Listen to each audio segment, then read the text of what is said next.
Olá, vamos continuar então a nossa aula de campo elétrico. Terminamos perguntando como é que é o cálculo do campo elétrico. O cálculo do campo elétrico de uma determinada carga-fonte vai ser dada pela relação entre a força aplicada sobre uma carga de prova. Observe então que o campo E no ponto P vai ser dado por esta relação. Note que se a gente dobrar o valor da carga teste, o valor da força também dobra. Então, carga de prova, esta relação força-carga é sempre a mesma nesse ponto. Substituindo F pela lei de Coulomb, K, carga-fonte, carga de prova, d quadrado, e simplificando a carga teste no numerador com a carga teste no denominador, a gente obtém aqui o cálculo do campo elétrico. Então, o campo elétrico vai depender do meio, por exemplo, o ar, ou a água, o óleo, né, onde a carga vai estar. Depende da carga que dá origem ao campo e vai depender da localização que você quer estudar. Neste ponto P, a distância é d.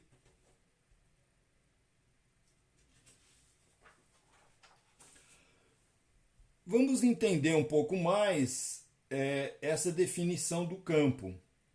Então, a gente diz assim, ao definir o campo entre a força e a carga teste, a força que a carga teste recebe da carga fonte, ao ser colocada no ponto P, a gente tem uma relação de causa e efeito. Isto é, a carga fonte é a causa do efeito que é a força sobre a carga de prova.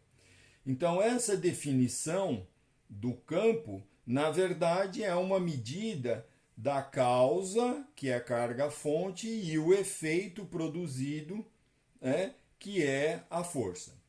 Então, repare que o cálculo do campo acaba mostrando que o valor do campo é uma propriedade do espaço. Se a gente muda o ponto P para cá, veja que é alinhado aqui com a carga-fonte, e como ele vai estar afastado um pouquinho mais, a intensidade dele diminuir.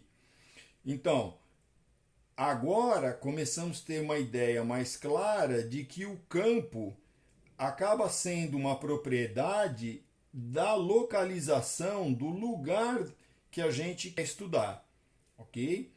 Então, na figura acima, o vetor E representa uma propriedade do espaço.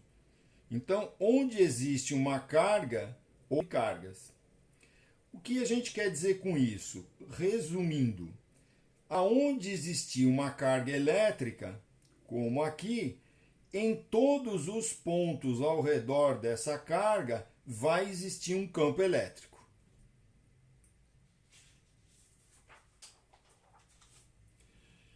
Aqui novamente a gente tem a figura do aluno, perguntando: entendi, mas ali tem uma única carga. E quando tem várias cargas elétricas, como é que fica? Então aí a gente passa a aplicar um princípio denominado princípio da superposição. Neste exemplo, a gente tem 3 cargas com a mesma intensidade colocada em 3 posições diferentes. E a gente quer estudar qual é o campo nesta região do espaço, nesse lugar aqui, no ponto P. Então, a gente vai observar que o campo que vai surgir neste local do espaço depende da influência das 3 cargas ao mesmo tempo. Então, pensando um por um, eu tenho lá a carga Q1 vai exercer um campo nesta direção com uma intensidade E1. Repare que a carga Q2 tem a mesma intensidade, está na mesma distância E aí cria um campo E2 para cima, exatamente com o mesmo tamanho que E1. Já a carga Q3, como a distância é 2 vezes maior, cria um campo 4 vezes menor. Então agora o que eu preciso é somar a contribuição de cada carga neste ponto aqui do espaço. Utilizando aquela maneira de somar vetores graficamente, eu pego o vetor E1, transfiro ele para cá, então o mesmo tamanho, mesma inclinação, ele vem para cá. Na pontinha do E1 eu trago o E2 para cá, na pontinha do E2 eu trago o E3 para cá. Então partir aqui, somando os três, me dá o vetor resultante E. Então, naquele ponto, naquele lugar do espaço, eu vou ter uma propriedade, um campo elétrico que foi dado pela influência de mais de uma carga.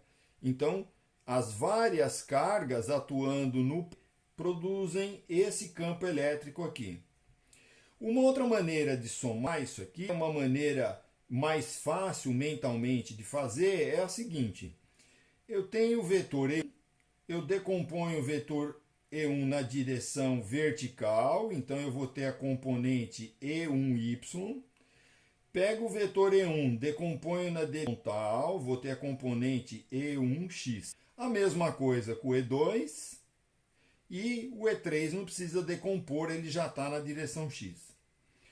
Então, na hora de somar, aí eu percebo que esta componente E1y que aponta para baixo é cancelada pela componente para cima. Então, aqui, na direção vertical, o resultado é zero. Na direção horizontal, eu vou trazer o o E2x na pontinha do E1 e o E3x na pontinha do E2. E o resultado é o mesmo que a gente já tinha obtido anteriormente. Aí existia um campo E, que é uma superposição de cada uma das cargas naquela região do espaço. Então, reforçando, sempre que a gente tem uma ou várias cargas, em qualquer ponto do espaço, a gente vai ter um campo elétrico. Na próxima videoaula.